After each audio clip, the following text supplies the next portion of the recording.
Você sabe o que são cidades inteligentes? Existem vários conceitos, desde os mais apoiados em tecnologia até os mais apoiados em meio ambiente e sustentabilidade. E Caxias do Sul pode ser considerada uma cidade inteligente e sustentável? Está a caminho de se tornar uma? Estas e outras questões nós vamos tentar responder nesta edição do Câmara Repórter, que começa a partir de agora.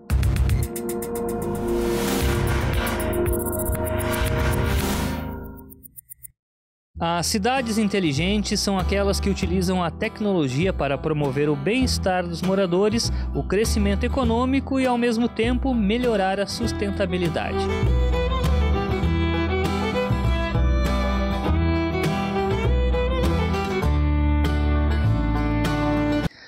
Alternativas para um desenvolvimento econômico sustentável e adequado às novas tecnologias foram discutidas no primeiro dos 4 painéis realizados pela Câmara de Vereadores, com o título Diálogos Caxias, a cidade que queremos. Essa atividade que estamos iniciando, ela se coloca dentro de uma proposta da Comissão de Desenvolvimento Urbano, Transporte e Habitação, de ampliar os horizontes de discussão, né, do projeto de lei que tramita na Casa, que pretende e busca a revisão do nosso plano diretor. A ideia diálogos com Caxias, a cidade que queremos, somos muito francos em dizer que copiamos de uma proposta colocada pelo Jornal Pioneiro, a quem nós solicitamos e tivemos uma parceria na divulgação desse evento.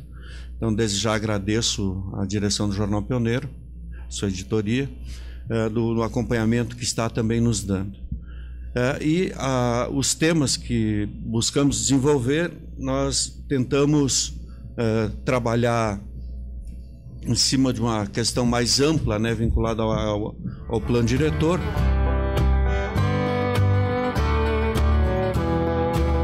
Para começar a falar em cidades inteligentes, tá? Eu quero que vocês abstraiam que não são cidades necessariamente tecnológicas, tá? Cidades inteligentes estão relacionadas a um bom uso de seus recursos, uma boa organização, tá?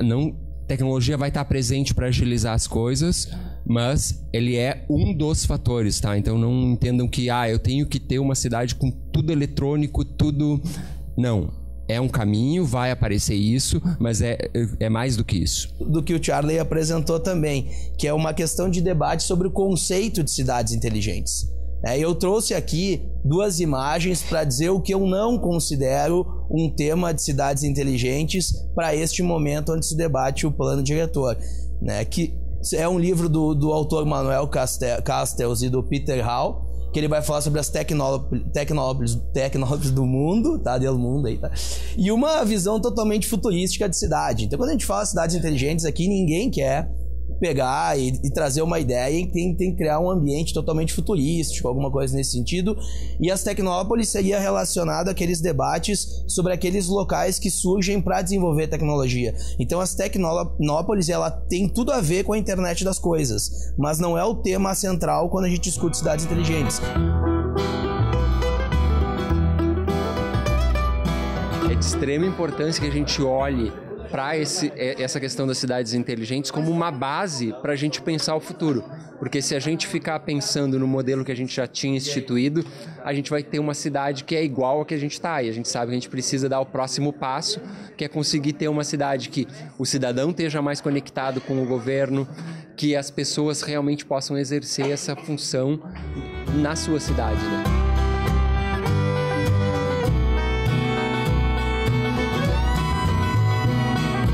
Quando a gente pensa em cidades inteligentes, o que vem à mente? Geralmente o senso comum pensa em área urbana, algo tecnológico ou equipamentos, mas associados à região central da cidade.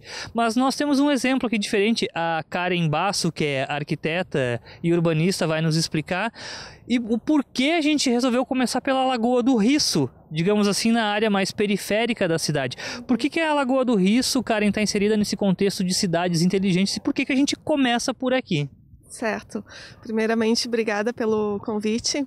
É bastante importante a gente trazer para o público, né, o que é o conceito de uma cidade inteligente ou cidade sustentável, que elas acabam sendo sinônimos, né? Cidades inteligentes são as cidades onde o usuário é o foco de todo o funcionamento da cidade, certo? Então, ela envolve, sim, a parte tecnológica. Toda cidade inteligente ela vai funcionar através de inovação, através de um ambiente bastante controlado, através de sensores. Cidade inteligente é um termo que abrange muita coisa, né? Mas ela tem como a parte mais essencial que é uma cidade que serve o usuário, serve o habitante. Então, ela é feita para as pessoas e de forma que ela integra o meio ambiente com o menor impacto possível. Aqui na Lagoa do Risso é um ótimo exemplo, porque essa lagoa, para quem não sabe, como nós estamos vendo ela hoje, com um bonito paisagismo, né, com ciclovia, com área de corrida, com toda a vegetação, né, fauna, ela se trata de uma regeneração. Foi realizado um projeto de revitalização do espaço e é muito interessante ter ela como exemplo porque ela veio de uma demanda da associação de moradores. Então ela veio como uma demanda da comunidade. A própria comunidade via esse espaço que anteriormente era bastante abandonado, oferecia insegurança, né, para os moradores, pessoas da região.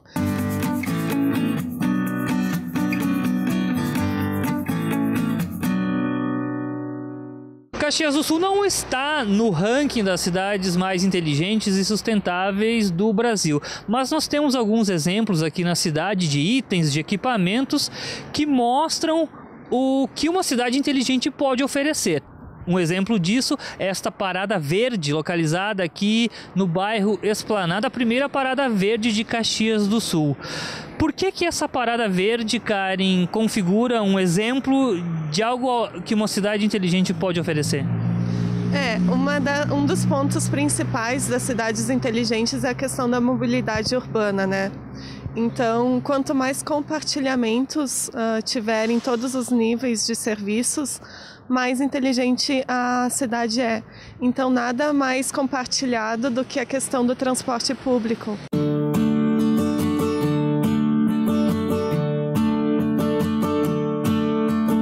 Essa parada verde foi uma iniciativa do nosso escritório, juntamente a companhia Visat, né? A empresa Visat, que é a concessionária do transporte público em Caxias do Sul.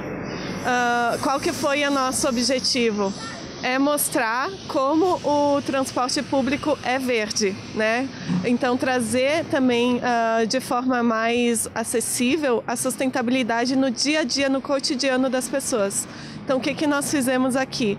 A parada em que nós estamos era uma parada bastante comum. Ela tinha telhado de zinco. A estrutura metálica que nós vemos já era existente e ela não tinha nenhuma proteção.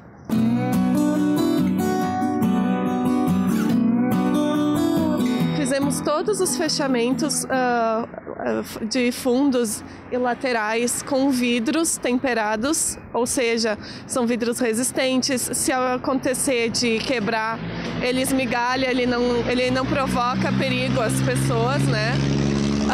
Nós utilizamos madeira plástica, que é uma madeira que utiliza restos da indústria moveleira em sua composição, então ela é reciclada e reciclável. Instalamos painéis solares que eles não só alimentam a iluminação noturna, que é por sensores, então ela só acende, as luzes só funcionam à noite. E ela também tem o carregador de dispositivos, então ela se torna uma gentileza urbana. E as cidades inteligentes, elas operam dessa forma, trazendo qualidade de vida em todos os setores da cidade, né? Então, desde o transporte público até as residências que nós vamos ver na nossa próxima visita, né?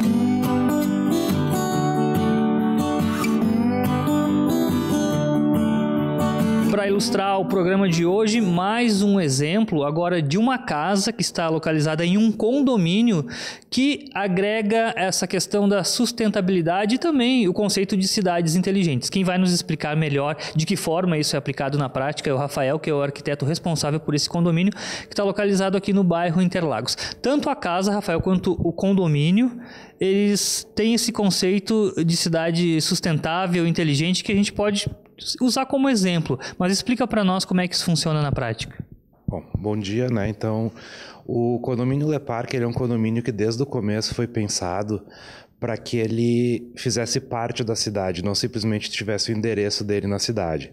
Então, na verdade, ao contrário da maioria dos condomínios fechados convencionais, ele conversa com a cidade, ele está integrado à cidade, né? Então, a interface do condomínio com a cidade não é simplesmente um muro, né? Um fundo de lote. Ele é uma pista de caminhada, de área de lazer, de área de segurança, onde os condôminos, enfim, as pessoas que vão utilizar o condomínio, que moram aqui, além de ter a sua questão de segurança e privacidade, que é uma questão que faz parte da lógica do condomínio fechado, essas pessoas vão estar em permanente contato visual com a cidade. Então, quer dizer, o condomínio ele participa efetivamente da vida da cidade e não dá as costas para a cidade, como é o normal que a gente tem visto por aí, né? E nesse sentido, a gente tem outras estratégias de sustentabilidade, que são a movimentação zero de terra. Então, quer dizer, nenhum metro cúbico de terra foi importado ou descartado fora dos limites do terreno. A movimentação foi realizada 100% intramuros, né, o que é bem importante.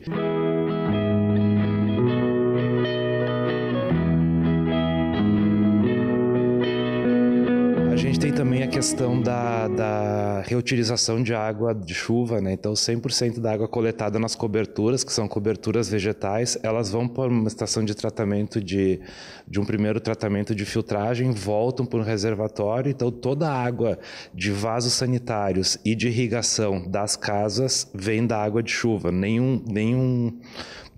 Nada de água tratada é utilizada para este fim.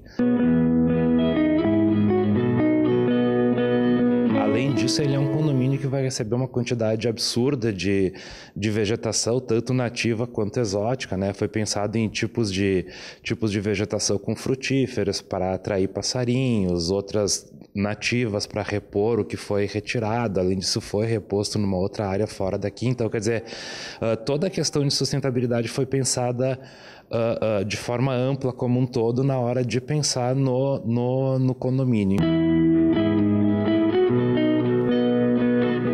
A gente trabalha com uma casa 100% automatizada, né? Então vocês vão ver que toda a iluminação, o sistema de luz e som, todo o sistema de aquecimento, tanto por ar-condicionado quanto por piso radiante, é tudo automatizado. Então tu pode criar cenários, né, de temperaturas uniformes ao longo do ano todo, ou tu pode criar cenários específicos para tal data, ou controlar simplesmente. Hoje eu quero a casa 23 graus e o próprio sistema vai gerenciar ar-condicionado e piso radiante para que isso fique equilibrado.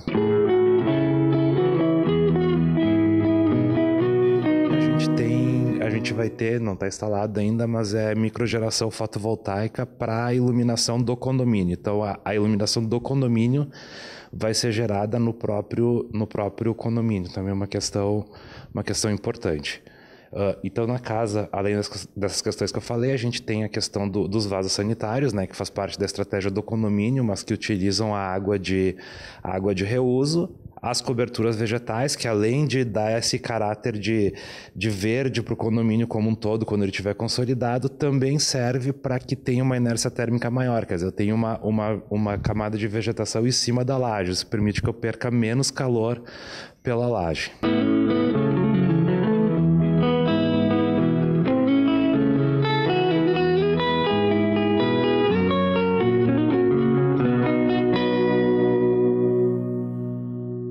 Os parklets são outro exemplo de equipamentos que configuram em uma cidade sustentável, uma cidade inteligente.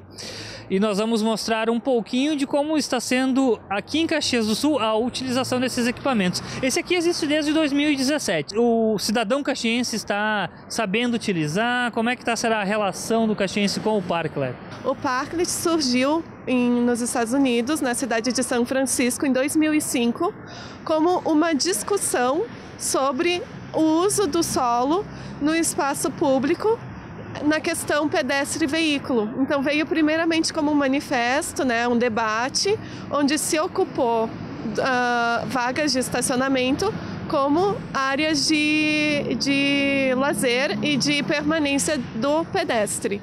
Então foi tão bem visto que desde então o parque se tornou um equipamento urbano, e somente em 2012 veio para o Brasil através da cidade de São Paulo. Então, Caxias do Sul, o decreto chegou em 2016, né? E aqui, então, no Baitacão, em 2017, junto com outros equipamentos, poucos ainda.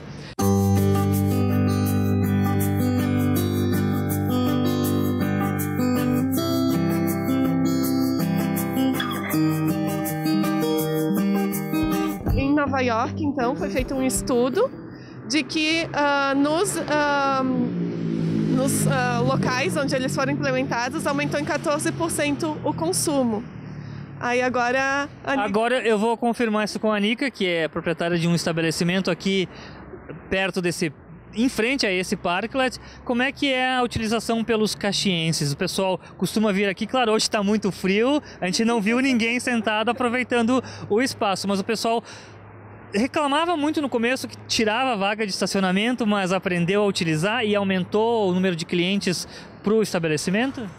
Eu vejo que o parklet ele surgiu como uma curiosidade mais do que uma reclamação de perda de estacionamento, que as pessoas queriam saber o que era isso que estava surgindo na nossa cidade. Então veio muito mais para curiosidade do que uma não aceitação da questão de ocupar uma vaga.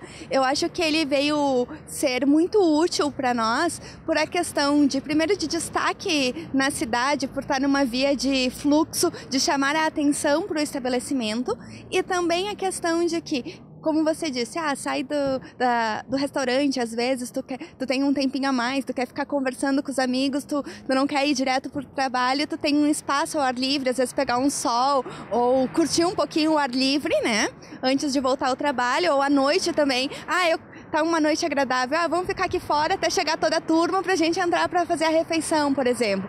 Ou também, como hoje existe muita questão de que está proibido fumar dentro dos estabelecimentos, as pessoas têm um espaço ao ar livre para também ser um espaço de fumantes, né? Que acabou utilizando para esse fim. E para nós também, como nós não temos uma sala de espera para o restaurante, aqui acabou nos auxiliando nesse sentido. Acaba sendo um espaço de reservas para quando o restaurante está lotado.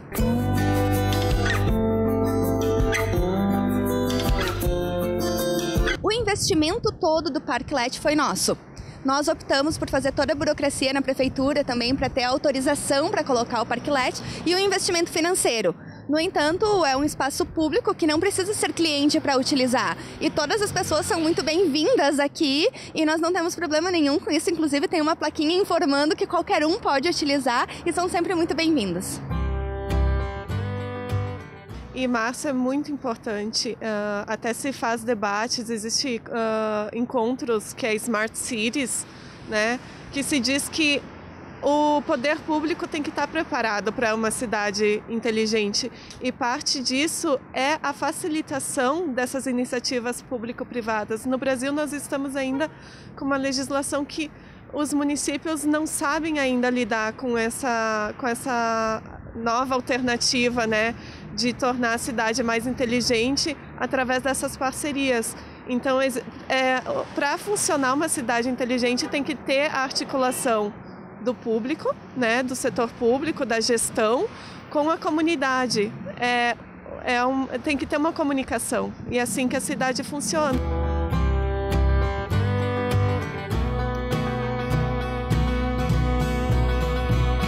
E esta edição do Câmara Repórter, falando sobre cidades inteligentes, cidades sustentáveis, vai ficando por aqui. Muito obrigado pela sua companhia. TV Câmara Caxias, cidadania que a gente vê.